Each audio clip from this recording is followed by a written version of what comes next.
Hello दोस्तों, स्वागत है आप सभी का हमारे यूट्यूब चैनल सुपर 30 क्लासेज में। इस वीडियो में हम पढ़ेंगे टाइम जोन कंसेप्ट, समय क्षेत्र की अवधारणा। तो स्टार्ट करते हैं। दोस्तों, हमें पता है जो समय का निर्धारण किया, जिससे समय का निर्धारण होता है तो कौन सी रेखा है, तो उस रेखा का नाम है देशांतर रेखा। सपोज दैट ये ग्लोब है और ये देशांतर रेखा हम इधर खींच रहे हैं इस प्रकार से, तो ये है देशांतर रेखा। देशांतर रेखा 0 डिग्री से 360 डिग्री इस साइड में है, क्योंकि 180 देशांतर रेखा इस साइड में, 180 इस साइड में, दोनों मिला करके 360। ये जो रेखा थी इसको कहा जाता है ग्रीनविच रेखा। सबसे पहले समय की अवधारणा वहां से स्टार्ट होती है जब 1884 ईस्वी में जब ये देखा गया कि हर क्षेत्र का समय अलग अलग है, क्योंकि वहाँ पे सूर्य का उदय जिस प्रकार से होता है अलग अलग होता है, जिससे उसका समय अलग अलग था। इस परिस्थितियों को देखते हुए ये माना गया कि पूरे विश्व में कुछ ऐसा समय बनाया जाए जिससे सभी देश का समय समान हो। इसके लिए 1884 ईस्वी में इंग्लैंड में एक सम्मेलन हुआ, एक कॉन्फ्रेंस हुआ जिसका नाम था ग्रीनविच मेरिडियन सम्मेलन। उस सम्मेलन में यह बात बताई गई कि कुछ ऐसा समय बनाया जाए जिससे हर कंट्री का समय ज्ञात हो सके और हर कंट्री का समय समान हो। तो उसके लिए इंग्लैंड के ग्रीनविच से एक रेखा खींचा गया इस प्रकार से।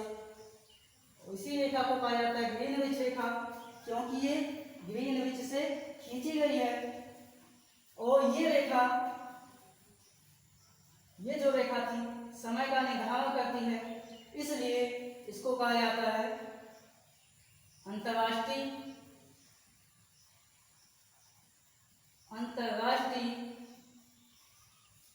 समय रेखा।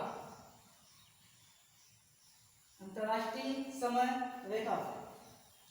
ये जो कॉन्फ्रेंस हुआ था कहाँ पर हुआ था? ग्रीनविच में, इसलिए इसका नाम ग्रीनविच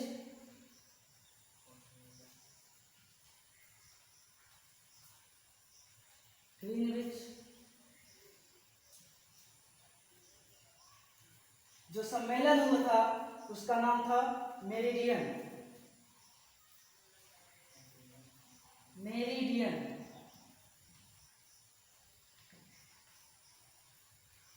और किसके लिए सम्मेलन हुआ था? समय के लिए, टाइम के लिए।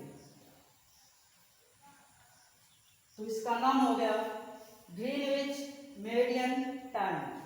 चूंकि जो ग्रीनविच में सम्मेलन हुआ था ये क्या था? मुख्य सम्मेलन था। इसको कहा जाता है प्राइम मेरिडियन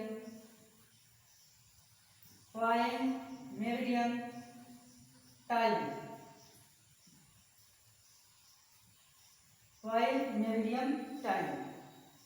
इसका एक और नाम दिया गया है ग्रीनविच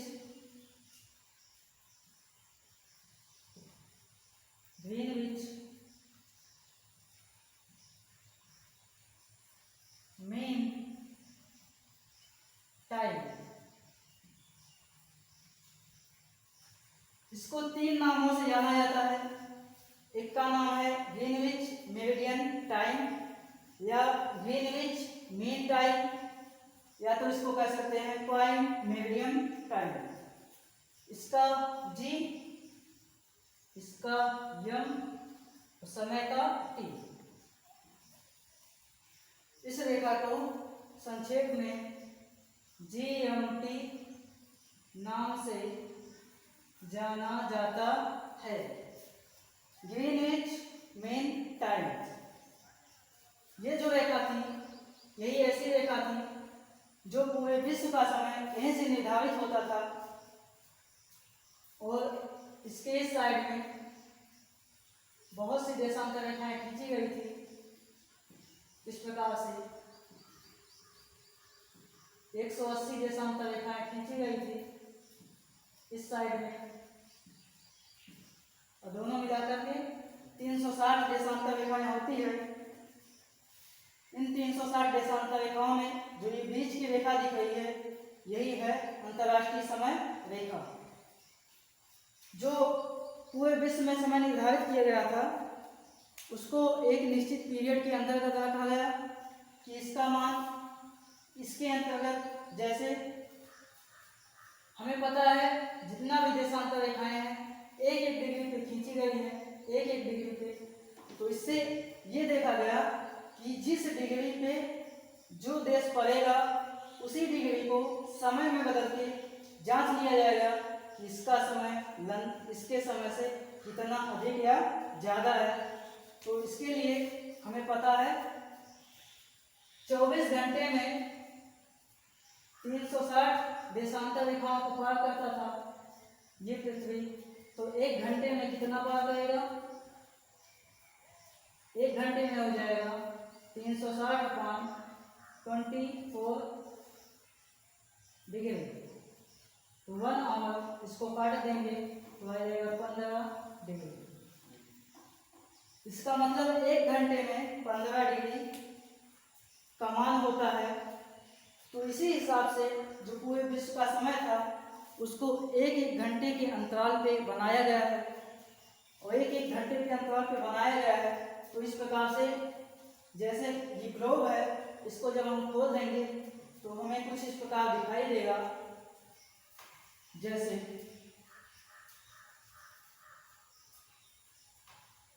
जैसे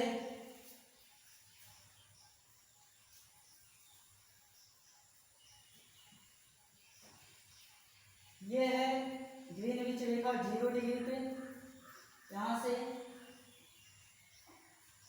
ऐसे खींचा गया इस प्रकार से।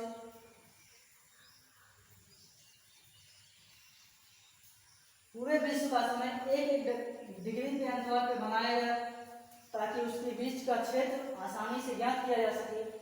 एक एक डिग्री पे नहीं बनाया गया क्योंकि हमें पता है एक डिग्री में 4 मिनट होता है।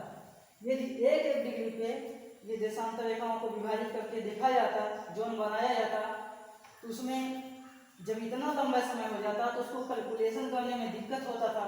इसलिए जो समय बनाया गया 15-15 डिग्री पे, ताकि इसका समय 1 घंटा कम से कम पूरी हो जाए। तो 15 डिग्री यहाँ, इसके बीच की दूरी पुनः 15 डिग्री, यहाँ से लेकर यहाँ तक फिर 15 डिग्री हो गया। तो यदि हम इस रेखा को यहाँ से देखें तो 15 ये और 15 ये, इसका मतलब यहाँ कितना होगा? 30। इसी प्रकार 15 यहाँ, 15, 30, 45। इस प्रकार से 45, 55,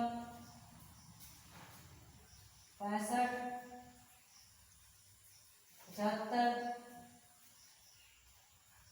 85, 95 और इस प्रकार से 180। इस प्रकार से 15-15 करके 180 देशांतर रेखाएं, 180 रेखाएं खींच ली गई। उसी प्रकार इस ग्रीनविच रेखा से इस साइड में भी 15-15 डिग्री के अंतराल पे खींची गई।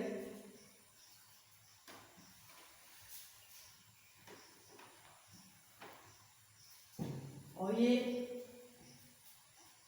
15, 30, 45, 55, 65, 75, 85 इस प्रकार से 180 तक खींची गई।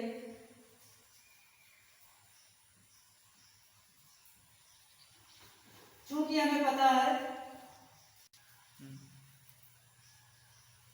तो इस प्रकार से 15-15 डिग्री के अंतराल पे 180 तक खींची गई इस बगल। उसी प्रकार 15-15 डिग्री के अंतराल पे 180 यहाँ तक खींची गई।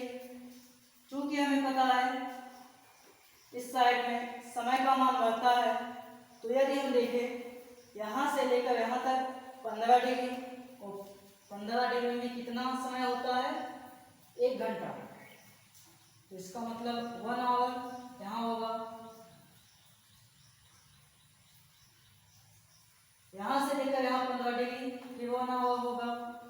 यदि हम इसको काउंट करें इस ग्रीनविच रेखा से, तो 1 1 2, तो यहाँ तक हो जाएगा 2। इसी प्रकार +3 +4 +5 +डेल्टा 180 तक आने पर हम +12 तक पहुँच जाते हैं। इसी प्रकार हमें पता है जब हम पश्चिम की दिशा में जाते हैं तो समय का मान घटता है। 15-15 डिग्री पे यदि स्थित है, ये 15-15 डिग्री पे स्थित है, यहाँ से लेकर 15 डिग्री यानी 1 घंटा, यहाँ से -2 -1 क्योंकि समय का मान इधर घटता है, -3 -4 -5 -6। इसी प्रकार से 80 तक जाने पर -12 प्राप्त होता है। तो इस प्रकार 12 संख्याएं इधर और 12 देशांतर रेखाएं इधर, टोटल हो गया 24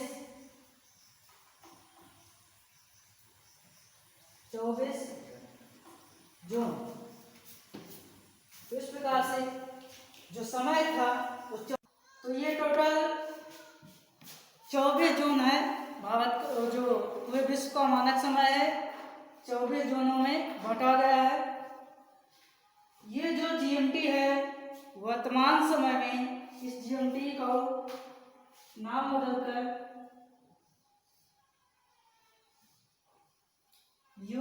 यूटीसी भी कहा जाता है। इसको यूटीसी भी कहा जाता है। यूटीसी का मतलब होता है, यू का मतलब होगा यूनिवर्सल,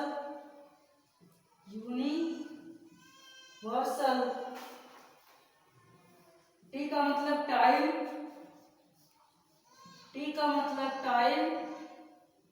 और सी का मतलब होता है कोऑर्डिनेट।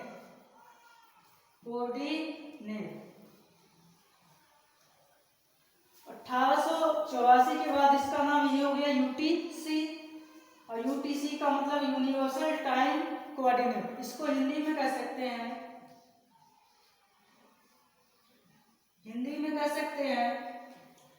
सार्वभौमिक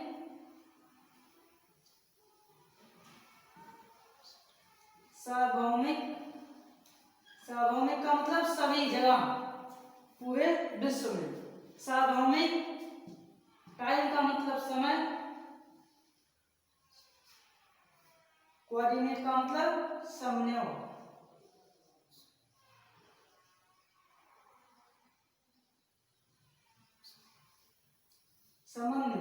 मतलब समान हो सभी जगह, ऐसा समय जो सभी जगह सभी के लिए क्या हो, सभी देशों के लिए समान हो, उसी को कहते हैं सार्वभौमिक समय समन्वय।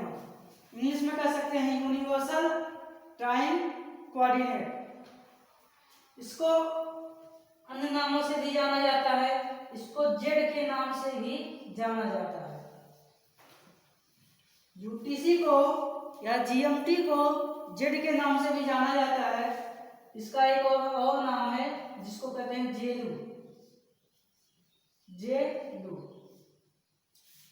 इसको जेलू से नाम से भी जाना जाता है। जेड का मतलब इसलिए पड़ा है, जैसे जेड जो होता है सबसे लास्ट में होता है, यानी सबसे लास्ट का शुरू से लेकर जो लास्ट होता है वही होता है जेड।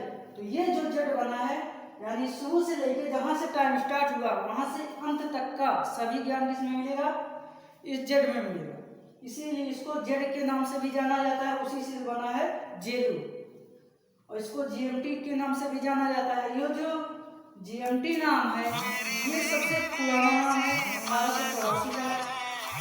उसके बाद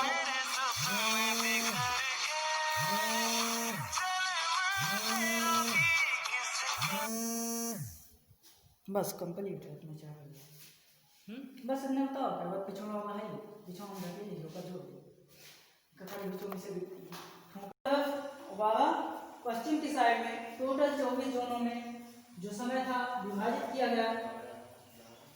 इन 24 जोनों में हमें ये देखना है कि कौन सा देश किस जोन के अंतर्गत आता है। यदि कोई देश 15 डिग्री पे आता है तो इसका मतलब है जो यहाँ लंदन है, इस लंदन से रेखा खींची गई है, तो इस लंदन से जो समय होगा लंदन का उसी समय में इंग्लैंड से खींचा गया, तो इंग्लैंड के समय से यह देखा जाएगा कि 15 डिग्री दूर है। 15 डिग्री में जितना घंटा होता है उतना घंटा हम उस समय में ऐड कर देंगे। तो इसीलिए हमें ध्यान देना पड़ेगा कि कोई भी जितने भी कंट्री है वो कंट्री किस एंगल पर है, किस डिग्री पे है, उसी डिग्री के अनुसार हम उसके समय को जोड़ लेंगे या घटा लेंगे। जैसे सपोज दैट यदि लंदन में या इंग्लैंड में कह सकते हैं, यदि यहाँ 10 बज रहा है, यदि यहाँ इंग्लैंड में 10 बज रहा है तो जो 45 डिग्री पे देश होगा वहाँ पे कितना समय होगा, तो देखेंगे 45 डिग्री में कितना घंटा होता है। 45 डिग्री में होता है 3 घंटा, तो हम 3 घंटा इसमें ऐड करेंगे क्योंकि इधर आने पे समय बढ़ता है, तो 3 घंटा इधर ऐड कर लेंगे तो हो जाएगा 1। तो इसका मतलब जो 45 डिग्री पे देश होगा उसमें समय कितना होगा, उस देश में होगा 1। इसी प्रकार यदि 75 डिग्री पे कोई देश होगा तो वहां पे समय कितना होगा, 75 डिग्री में होता है 6 घंटा, तो हम लंदन के समय से 6 घंटा को ऐड कर देंगे। उसी प्रकार यदि हम इस साइड में जाएं, यदि कोई देश इस 45 डिग्री पे है तो 45 डिग्री पे कितना आवर बनेगा, 3 घंटा। इधर समय को माइनस किया जाता है, तो अगर यहाँ इंग्लैंड में या लंदन में या ब्रिटेन में या ग्रीनविच में 10 बज रहा है तो 45 डिग्री वाले देश पे कितना टाइम होगा, 10 में से 3 घंटे को निकाल लेंगे तो हो जाएगा 7 बजे, क्योंकि इधर टाइम क्या होता है, घटता है। इसी प्रकार यदि हम 75 को देखें, 75 डिग्री पे कोई यदि देश है उसका समय हमें निकालना हो तो 10 में से 75 डिग्री में जितना समय होता है 5 घंटा घटा लेंगे तो यहाँ बच जाएगा 5 बजे। तो इस प्रकार से हम प्रत्येक देश का समय आसानी से निकाल सकते हैं, लेकिन उसके लिए हमें आवश्यकता है कि यह जानना पड़ेगा कि कोई भी देश किस एंगल पे है, या कह सकते हैं उस देश के अंतर्गत कौन सा जोन बना है, क्योंकि प्रत्येक देश का अपना अपना एक जोन होता है, अपना अपना एक समय होता है। कुछ देश ऐसे हैं जिनमें एक जोन होता है, लेकिन कुछ देश ऐसे हैं जिसमें 2 से अधिक, 1 से अधिक, 4, 5 आदि जोन पाए जाते हैं। तो इस पूरे विश्व में 24 जोन बनाया गया है जिसमें भारत भी शामिल है। तो पूरे विश्व का समय किस प्रकार है, कौन कौन सा देश 15 डिग्री के अंतर्गत आएगा, कौन सा 30, कौन सा 45। तो अब हम देखेंगे कि कौन कौन से ऐसे देश हैं जो 15 डिग्री, 30 डिग्री या 45 डिग्री के अंतर्गत आते हैं। मीन्स उसका समय क्या होगा, यदि वह 15 डिग्री पे होगा, 30 डिग्री पे होगा, यानी इस देश के जैसे यदि 2 जोन है 15 और 30, तो जितना भी कंट्री आएगा उसका समय किससे निर्धारित होगा? 30 डिग्री के अनुसार। तो हम देखेंगे इस 15 से लेकर 30 डिग्री के बीच कौन कौन से कंट्री आते हैं। उसी प्रकार 30 से लेकर 45 के बीच में कौन कौन से कंट्री आते हैं। ऐसे 45 से 60 लेकर कौन कौन से कंट्री आते हैं। तो अब हम देखेंगे सभी देशों के मानक समय यानी समय जोन। तो नाउ स्टार्ट।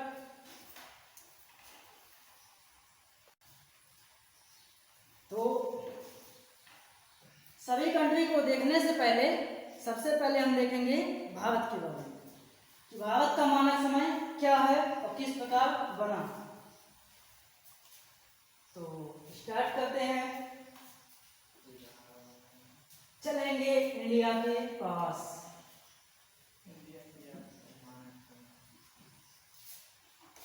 जैसे अगर ये इंडिया है, सपोज दैट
गुजरात जो है इसका एंगल है 68 डिग्री 7 मिनट। गुजरात जिस देशांतर रेखा से गुजरता है उस देशांतर रेखा के द्वारा यहाँ एंगल 68 डिग्री 7 मिनट बनता है। उसी प्रकार यहाँ पे अरुणाचल प्रदेश में 97 डिग्री 25 मिनट का एंगल ये बनाता है जो देशांतर रेखा इस राज्य से होकर गुजरता है। तो ये देखा गया कि जो भारत का मानक समय है वो यहाँ से बनाया जाए या भारत का मानक समय यहाँ से बनाया जाए या यहाँ से भी और यहाँ से भी बना लिया जाए। तो बाद में ये संशोधन हुआ और विचार किया गया और विचार ये किया गया कि ना तो यहाँ से भारत का समय बनाया जाए और ना ही यहाँ से, कुछ बीच से होकर गुजारा जाए ताकि इस साइड के राज्य और इस साइड के राज्य का जो समय हो समान हो। इसलिए यदि हम इसके बीच का समय निकालें तो ये 68 एंगल 7 मिनट और ये 97 डिग्री 25 मिनट, ये समझ लीजिए 25 मिनट छोटा है, उसको अगर रहने दें तो इसको ऐड कर दें तो हो जाएगा 8 15 1 9 10 6 16 185 डिग्री। चूंकि हमें आधा करना है तो इसका मतलब इसमें हम क्या करेंगे 2 से भाग करेंगे, 2 से भाग करेंगे हमें मिल जाएगा 82.5 यानी 82 से ही 1/2 डिग्री। तो 82.5 डिग्री पे जो मानक समय था उसको खींचा गया और ये मानक समय 82 डिग्री यहाँ पे आया और यहाँ से जो खींचा गया है इस प्रकार से ऐसे।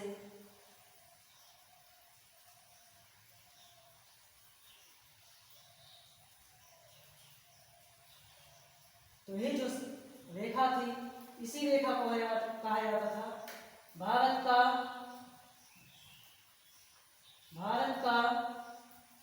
मानक समय।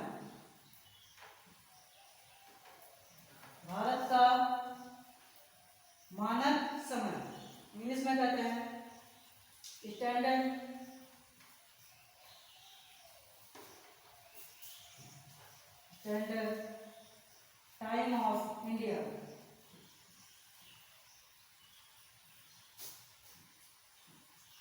संक्षेप में कहते हैं इंडिया स्टैंडर्ड टाइम, IST। मानक समय को IST या इंडिया स्टैंडर्ड टाइम कहते हैं। ये जो समय था, ये भारत का जो समय था, ये इलाहाबाद के कहाँ से होकर गुजरता है? तो इलाहाबाद के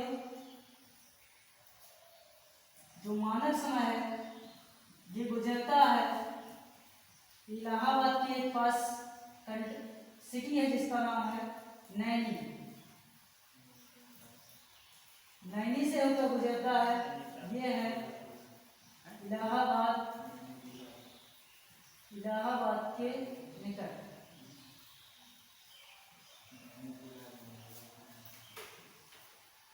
भारत का समय नैनी से होकर गुजरता है और जो समय है इस साइड में है पूर्व की दिशा में, इसलिए इसको पूर्वी देशांतर कहा जाता है।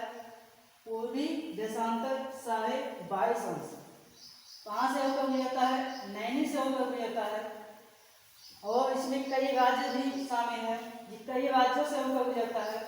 जैसे यूपी से होकर गुजर रहा है ये, इसके बाद मध्य प्रदेश से, इसके बाद छत्तीसगढ़ से, इसके बाद उड़ीसा से और सबसे लास्ट में आंध्र प्रदेश से होकर गुजर रहा है।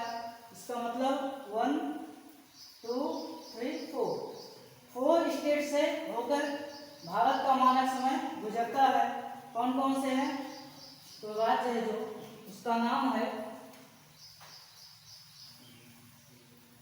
राज्य है उसका नाम है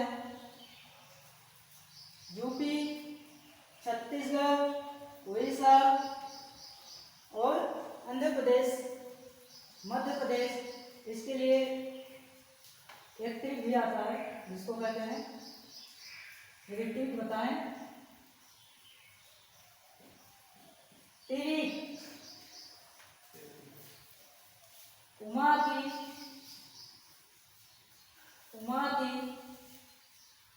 छतरी, उमा की छतरी उड़ गई, किससे? आंधी से।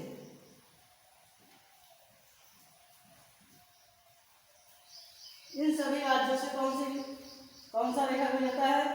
भारत का मानक समय, जहां पे ऊ का मतलब होता है यूपी,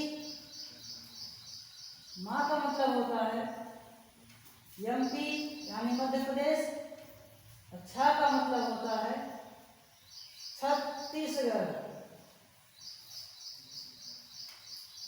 छत्तीसगढ़। उड़ी का मतलब उड़ीसा, उड़ीसा। आधी का मतलब आ से आंध्र प्रदेश, आंध्र प्रदेश।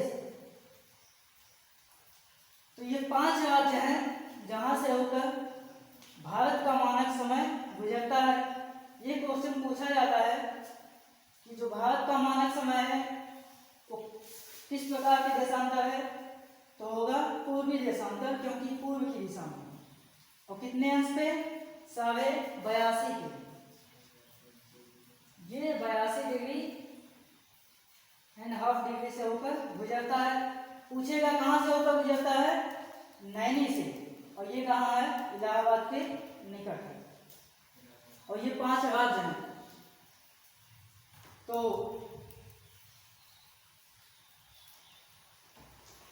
ये तो इसका डिग्री था। हमने बताया था यदि किसी कंट्री का हमें डिग्री पता चल गया कि वो कंट्री किस डिग्री से होकर जाती है तो उस कंट्री का हम मानक समय निकाल सकते हैं। तो इस प्रकार से अब हम भारत का मानक समय निकाल सकते हैं कि जो भारत का मानक समय है इंग्लैंड के मानक समय से कितना ज़्यादा या कितना कम है। जैसे जो 82.5 है इसको हम बदले यदि समय में, इसको मिटा देते हैं क्योंकि जगह नहीं है।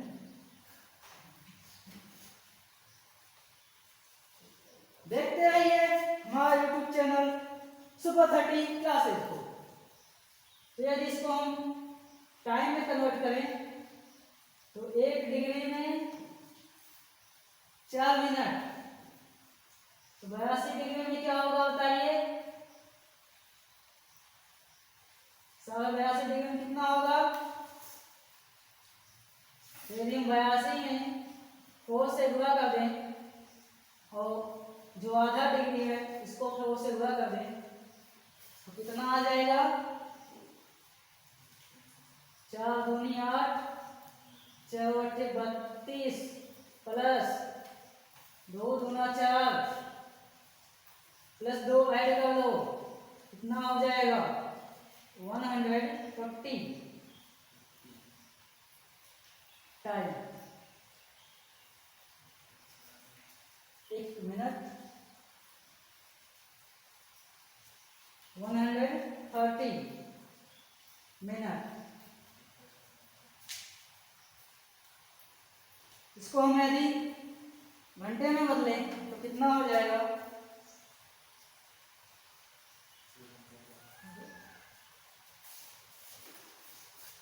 4 दूना 8, 330 मिनट। इसको यदि हम घंटे में बदले तो घंटे में हो जाएगा, आवर में कितना हो जाएगा?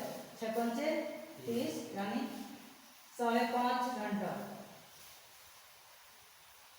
5 सही 1/2 आवर या 5.5 आवर।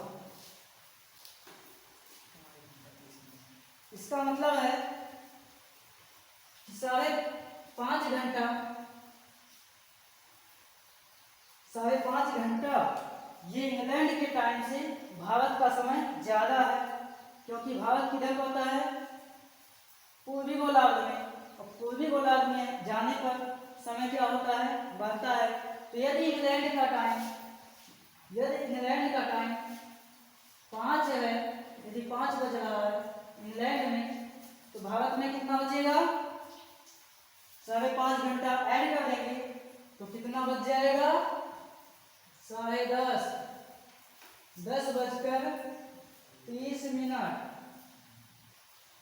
10:30 हो जाएगा। इसका मतलब भारत का समय कितना है? 5.5 घंटा ज्यादा। किसके समय से? अंतर्राष्ट्रीय समय से, इंग्लैंड के समय से। इसीलिए जब समय निकाला जाता है तो इंग्लैंड के समय में 5.5 घंटा जोड़ करके भारत का समय निकाला जाता है। यह तो हो गया भारत का समय।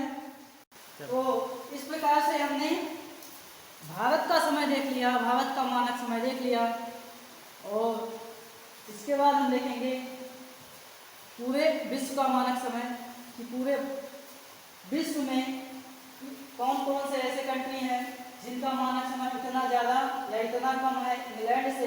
जिस प्रकार से भारत का 5.5 घंटा है, उसी प्रकार अदर देशों का, अगले देशों का, अन्य देशों का कितना घंटा ज़्यादा या कम होगा इंग्लैंड के समय से।